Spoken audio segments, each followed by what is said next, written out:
رحیم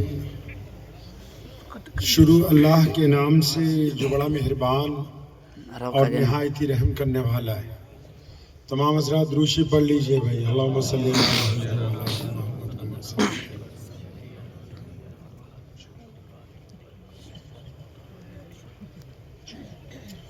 سب تو پہلا پنجابی دے وچ ایک شعر سنانا تانوں، ٹھیک ہے؟ کیونکہ اسی پنجابی ہاں تے پہلا پنجابی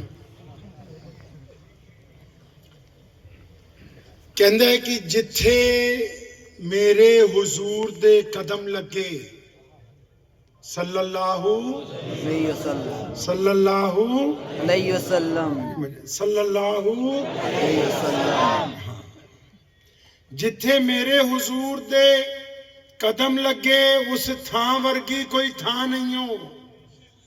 کہتا ہے جہاں ہمارے نبی علیہ السلام کے قدم مبارک لگ گئے ویسی اب کوئی اور زمین نہیں ہے۔ جتھے میرے حضور دے قدم لگے اس تھاں ورگی کوئی تھاں نہیں ہو، جس دیاں قسماں عرش تے رب کھاوے اس نا ورگا کوئی نا نہیں ہو، تے جیڑی میرے حضور دا منہ چومے۔ اب یہاں وہ ایک عورت کا ذکر کرتا ہے، کہتا ہے ویسی تو کوئی زمین نہیں جہاں نبی علیہ السلام کے قدم لگ گئے، اب کوئی اور ایسی زمین نہیں۔ اور اللہ ان کی قسم کھاتے ہیں قرآن میں، کبھی طٰہٰ کہتے ہیں، کبھی یاسین کہتے ہیں، کبھی مدثر کہتے ہیں۔ اب یہاں ایک عورت کا ذکر کر رہا ہے، کہتا ہے ایک عورت ہے جو بار بار نبی علیہ السلام کا ماتھا بھی چومتی ہے، آنکھیں بھی چومتی ہے، ہونٹ بھی چومتی ہے، نبی علیہ السلام کے چہرے انور کو بار بار چومتی ہے۔ اب اس کا ذکر بھی ساتھ میں کر رہا ہے کہ جتھے میرے حضور دے قدم لگے اس تھاں ورگی کوئی تھاں نہیں ہو، جس دیاں قسماں عرش تے رب کھاوے اس نا ورگا کوئی نا نہیں ہو، تے جیڑی میرے حضور دا منہ چومے اس ماں ورگی کوئی ماں نہیں ہو۔ چلو چلیے جالیاں کول بھئیے او دی چھاں ورگی کوئی چھاں نہیں ہو۔ عمار بن یاسر رضی اللہ تعالیٰ عنہ کو نا ایک درخت کے ساتھ باندھا ہوا خانہ کعبہ کے باہر، اور ابو جہل مار رہا ہے ان کو۔ بھائی کیا ہوا؟ عمار کیوں مار رہے اس کو؟ عمار کیونکہ غلام ہے، غریب ہے، مجبور ہے۔ مار کیوں رہے ہو؟ کیونکہ عمار محمد رسول اللہ صلی اللہ علیہ وسلم کے دستے مبارک پر کلمہ پڑھ چکا ہے، اس نے مار رہے ہیں۔ اب ابو جہل عمار کو مارتا مارتا جب تھک گیا تو چنانچہ وہاں سے امیہ گزرا۔ امیہ ایک بڑا بدماش تھا مکے میں، اور وہ حضرت بلال رضی اللہ تعالیٰ عنہ کا مالک بھی تھا، بلال ان کے غلام تھے۔ اب وہ جب گزرا امیہ، ابو جہل نے دیکھا کہ اپنا یار جا رہا، اس نے اس کو آواز ماری کہ امیہ یار یہ عمار کی ہم پٹائی کرتے ہیں، یہ مانتا نہیں ہے، یہ تیرا غلام جو ہے نا بلال یہ بڑا طاقتور ہے، لمبا چوڑا حبشی ہے، اس کو بولو یہ درہ لے کے عمار بن یاسر کو مارے تاکہ عمار کلمے سے انکار کر دے۔ اب ان کے لیے کیا مشکل تھا، امیہ نے اپنے غلام سیدنا بلال رضی اللہ تعالیٰ عنہ کو کہا کہ بلال یہ درہ اٹھاؤ اور عمار بن یاسر کی کھال ادھیڑ دو۔ اب یہاں جو اصل بات وہ یہ ہے کہ ابو جہل اور امیہ کو یہ نہیں پتا کہ بلال بھی مسلمان ہو گئے۔ عمار بن یاسر جو مار کھا رہے ہیں ان کو پتا ہے، کیونکہ دونوں رات کو چھپ کے دار ارقم میں نبی علیہ السلام کے ساتھ نماز پڑھتے ہیں دونوں۔ اب عمار بن یاسر نے جب دیکھا کہ بلال رضی اللہ تعالیٰ عنہ کو مجھے مارنے کے لیے کہہ رہے ہیں تو انہوں نے آنکھوں میں اشارہ کیا۔ سیدنا بلال رضی اللہ تعالیٰ، کیا اشارے کا مطلب تھا؟ اشارے کا مطلب یہ تھا کہ بھائی کہیں اڑ مت جانا، یہ جیسا کہہ رہے ہیں ویسا کرو، کیونکہ میں تو پھنس گیا ہوں، اب کم سے کم تم تو بچ جاؤ۔ بلال سمجھ گئے ان کا اشارہ، آگے پڑے، زمین پر درہ گرا ہوا تھا، درہ اٹھایا اور ہوا میں تیز تیز لہرانے لگے. عمار بن یاسر کی آنکھوں میں آنکھیں ڈالی اور ایک دم بجلی کی تیزی سے پلٹے اور وہ درہ ابو جہل کے منہ پر مارا پھینک کے فرمایا تو کیا سمجھتا ہے عمار اکیلا؟ میں بلال بھی تو محمد الرسول اللہ کا غلام ہوں.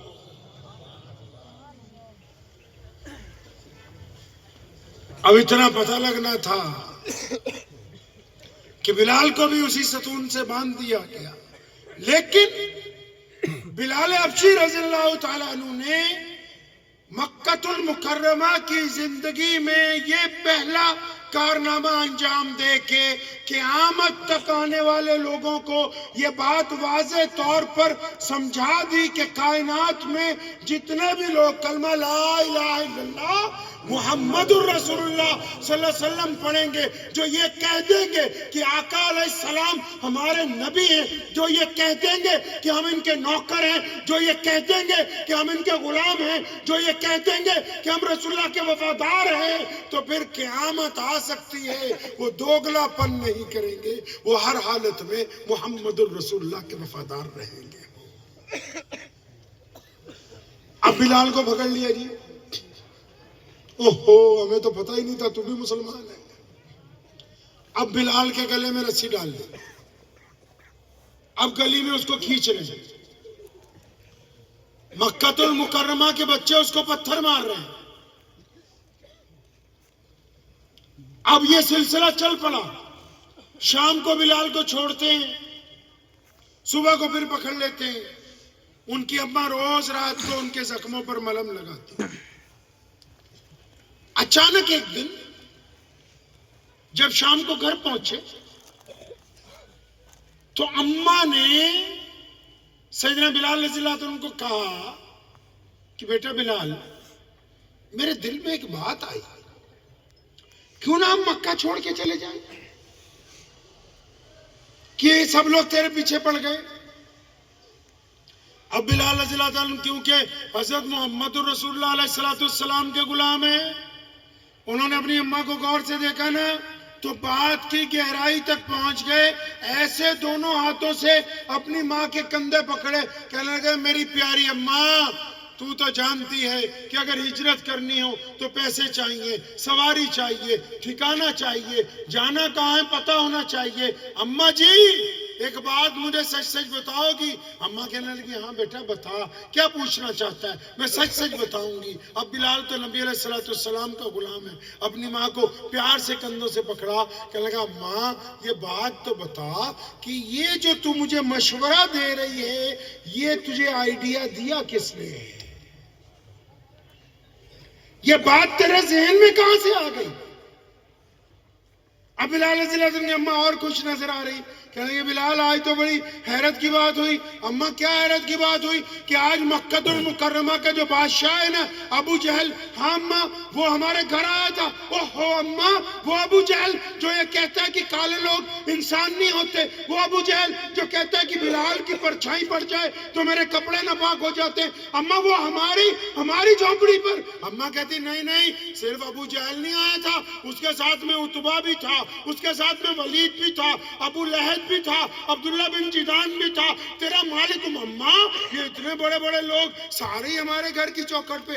اماں دھمکی دے کے گئے؟ نہیں بیٹا کوئی دھمکی نہیں دی. تو اماں کیا بات ہوئی؟ تو کہنے لگی اماں کہ بلال یہ سب لوگ اکٹھے ہو کے آئے تھے اور مکہ المکرمہ کے اس بڑے بادشاہ نے آ کے مجھ کو یہ کہا کہ تیرا بیٹا صبح کو گھر سے نکلتا ہے، گلی کوچوں میں محمد الرسول اللہ زندہ باد کے نعرے لگاتا ہے،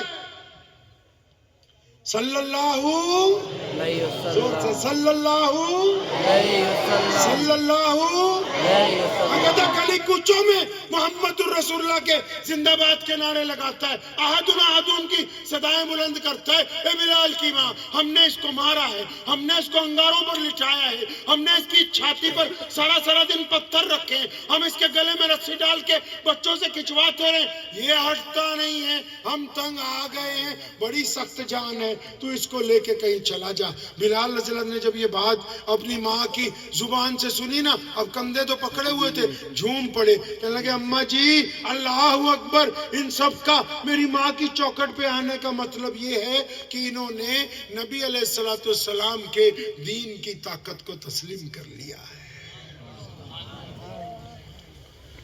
مصعب بن عمیر ایک نوجوان ہے،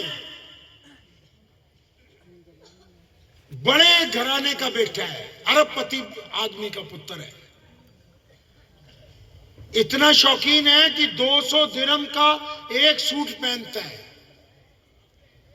اور خوشبو ایسی لگاتا ہے کہ اس طرف سے گزر جائے لوگوں کو 1 گھنٹے تک پتا رہتا ہے کہ مصعب گیا تھا یہاں سے۔ اس خوبرو نوجوان کی ایک دن نبی علیہ السلام سے سامنا ہوا اور ایسا نورانی چہرہ دیکھا کہ پیارے پیغمبر علیہ السلام کے دستے حق کے اوپر کلمہ لا الہ الا اللہ محمد رسول اللہ پڑھ لیا۔ اب مصعب کے والد کا تو انتقال ہو گیا ہے، سارا بیوپار جو ہے اس کا چچا چلاتا ہے۔ اب یہ گھر پہنچے، چچا کو کسی نے انگلی لگا دی کہ بھائی تمہارا بھتیجا تو محمد رسول اللہ صلی اللہ علیہ وسلم کے پیچھے لگ گیا، نعوذ باللہ۔ اچھا، اب چچا نے اس کو اپنے آفس میں بلایا، بڑے لوگ ہیں، کہ مصعب پتہ لگا تم نے ہمارے آبا و اجداد کا دین چھوڑ دیا، تم محمد رسول اللہ صلی اللہ علیہ وسلم کے ساتھ لگ گئے۔ مصعب نے کہا ہاں چچا، سچ سنا ہے آپ نے، کچھ جھوٹ نہیں سنا اس میں۔ اب کیونکہ چچا پاور میں ہے، اب پاور والے لوگوں میں 2 باتیں ہوتی ہیں۔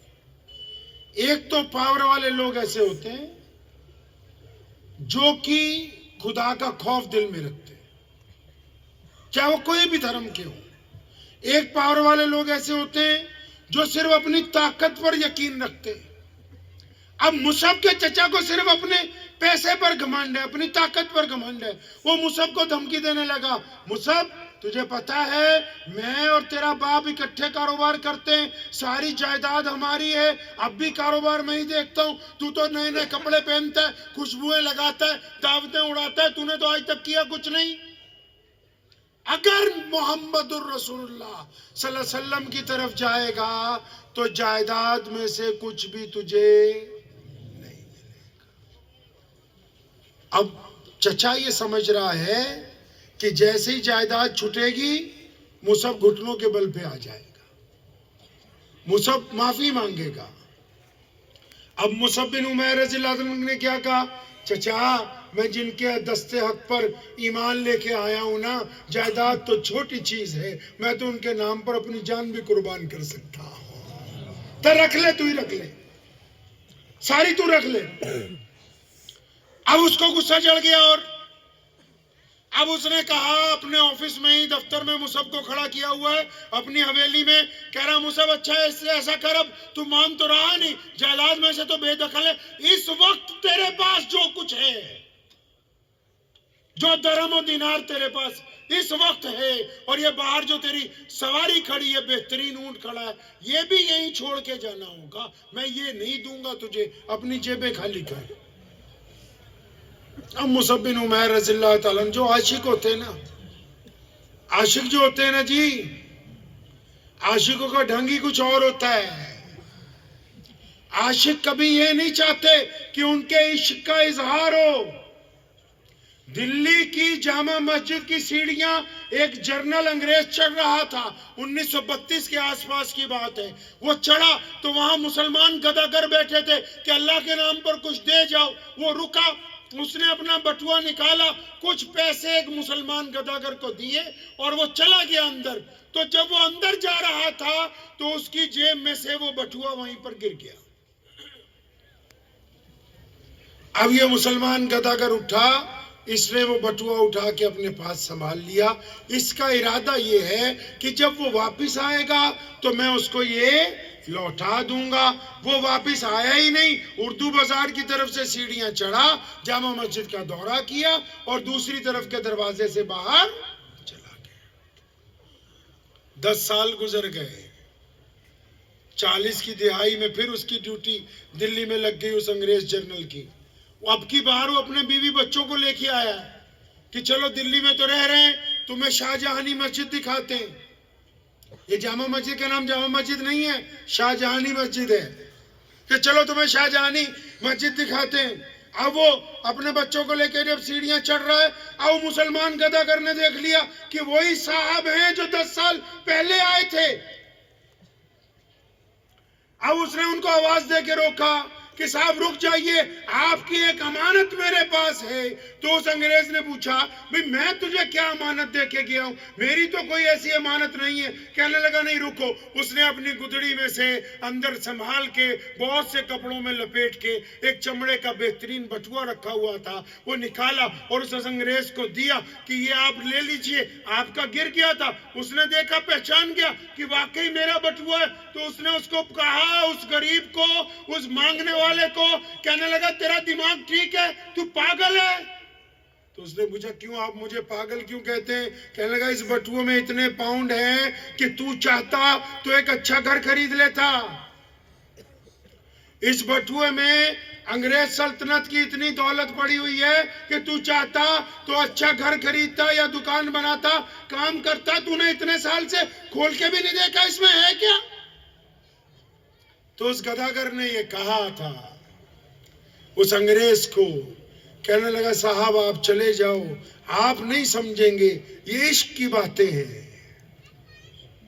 اب جو اتنا کہہ کے وہ گداگر پلٹ آیا تو انگریز کے پاؤں رک گئے. وہ اس گداگر کے پاس ہی بیٹھ گیا. کہنے لگا اس بٹوے میں کیا عشق ہے؟ اب جب تک تم مجھے بات نہیں سمجھاتے میں آگے کیسے جاؤں؟ اب اس نے اسے کہنا شروع کیا.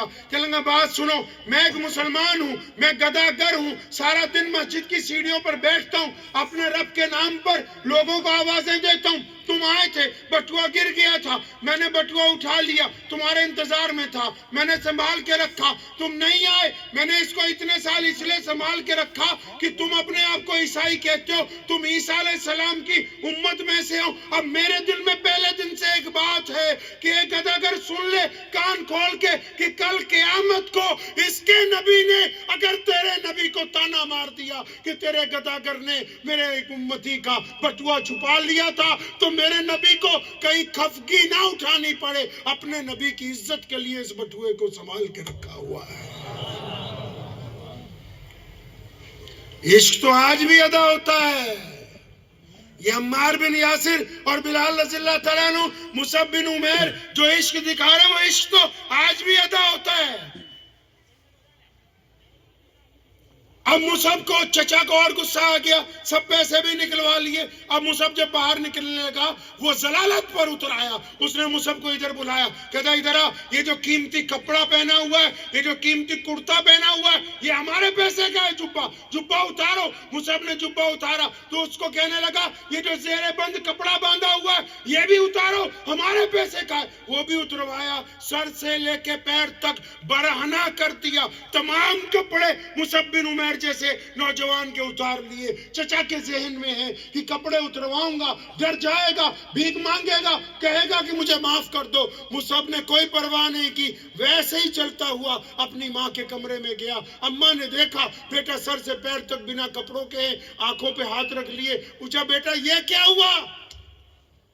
مصعب کہنے لگا اماں، چچا نے محمد رسول اللہ کے دین کی وجہ سے سب کچھ چھینا ہے. اماں تو پتہ ہے جب میں پیدا ہوا تھا میرے لباس نہیں تھا، تو وہ خاتون ہے جس نے مجھے کپڑے پہنائے، آج تیرا بیٹا پھر بے لباس کر دیا گیا. والدہ نے اپنا عورتوں والا جبہ دیا. مصعب بن عمیر جب وہ جبہ پہن کے نبی علیہ السلام کے پاس پہنچے، جب پیارے پیغمبر نے دیکھا کہ میرا لاڈلا صحابی عورتوں کے لباس میں، اور جب یہ پتہ لگا کہ گھر سے بے دخل کیا گیا، کپڑے اتروائے گئے، ننگا کر کے بے عزتی کی گئی، تو نبی علیہ السلام کی آنکھوں میں آنسو آ گئے. فرمایا میرے اللہ جی میں اس سے راضی ہوں، آپ بھی اس سے راضی ہو جائیں. اور پھر مصعب وہ ہے کہ نبی علیہ السلام نے جب مدینے جانا تھا 2 سال پہلے، جب مدینے والے آئے کہ ہمیں کوئی امام دے دو، ہمیں کوئی قائد دے دو، ہمیں کوئی بہترین مسلمان دے دو، ہمیں کوئی عالم دو، کوئی شیخ الحدیث دو، ان کی قیادت نبی علیہ السلام کے جانے سے پہلے اگر کوئی نوجوان کرتا ہے تو مصعب بن عمیر کرتے ہیں رضی اللہ عنہ. نبی علیہ السلام خانہ کعبہ میں بیٹھے ہیں ٹیک لگا کے بیت اللہ سے، اور مکے میں بیت اللہ کے باہر ایک بندہ پریشان پھر رہا ہے۔ پریشان کیوں ہے بھائی، کیا بات ہے؟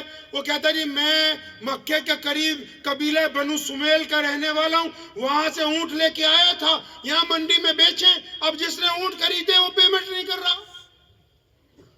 اب وہ لوگوں کو پوچھتا پھرتا ہے مکے میں کہ کوئی ہے یہاں جو میری مدد کرے، تو اس کو جو غیر مسلم حضرات وہاں ملے انہوں نے اس کو یہ مشورہ دیا کہ خانہ کعبہ میں روزانہ صبح کو جو حرم کا برآمدہ ہے، حرم سمجھتے ہیں نا، جو کالے رنگ کا غلاف چڑھا ہوا ہے وہ خانہ کعبہ ہے، جو چاروں طرف برآمدے ہیں ان کو کیا کہتے ہیں؟ مسجد حرم، ٹھیک ہے؟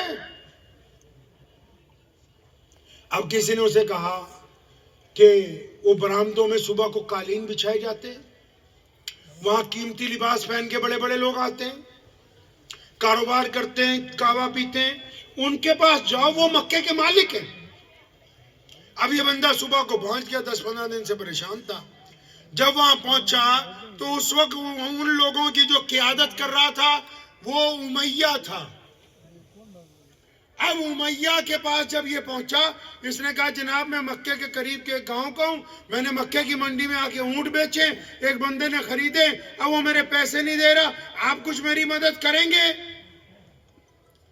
تو کیونکہ 10-15 چودھری بیٹھے ہوئے تھے بڑے بڑے مکے کے، اب وہ بڑے حیران ہو کے اس کو دیکھتے ہیں، اور امیہ اس کو کہتا ہے ہم سب تو یہی ہیں، تیری پیمنٹ کس نے روک لی؟ مطلب مین بدماش تو ہم ہی ہیں بھئی، ہمارے علاوہ مکے میں ایسا کون ہے؟ ایسا کون ہے مکے میں جو تمہارے پیسے روک گیا؟ اب اس بندے نے جب کہا نا جی، کہتے اس کا نام بتاؤ کس نے تیرے اونٹ لے لیے، پیسے نہیں دے رہا۔ اس بندے نے کہا جی جس بندے نے میرے اونٹ رکھ لیے اس کا نام تو ابو جہل ہے۔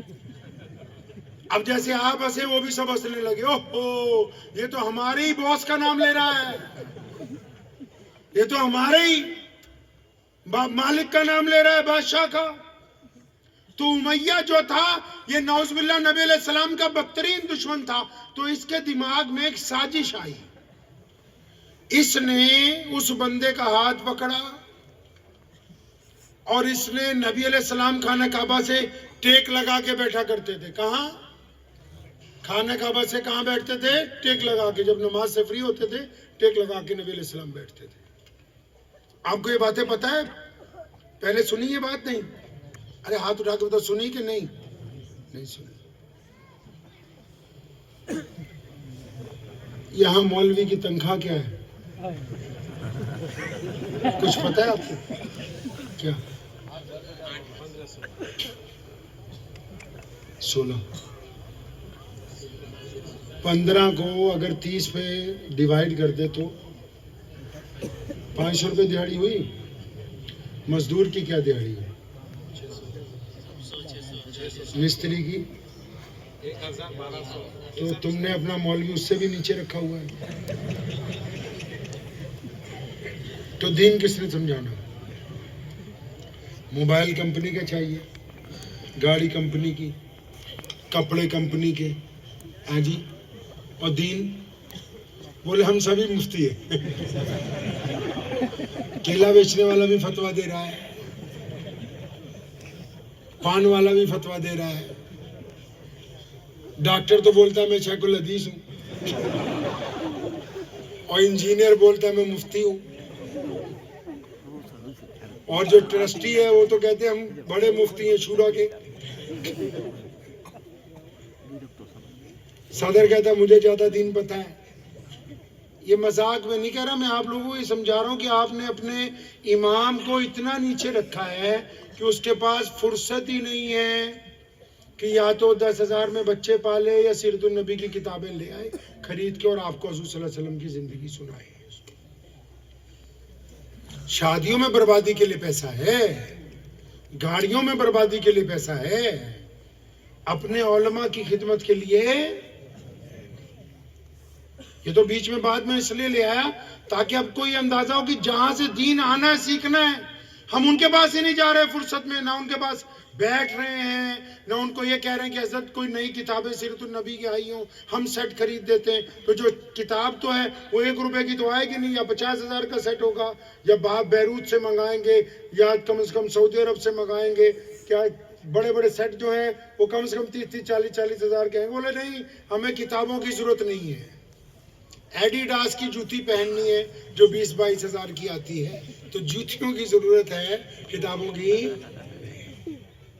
یہ بیچ میں گفتگو تو میں اس لیے لے آیا کہ یہ باتیں یہ احادیث ہیں, یہ صحیح مستند حضور صلی اللہ علیہ وسلم کا واقعہ ہے کہ نبی علیہ السلام ٹیک لگا کے بیٹھے.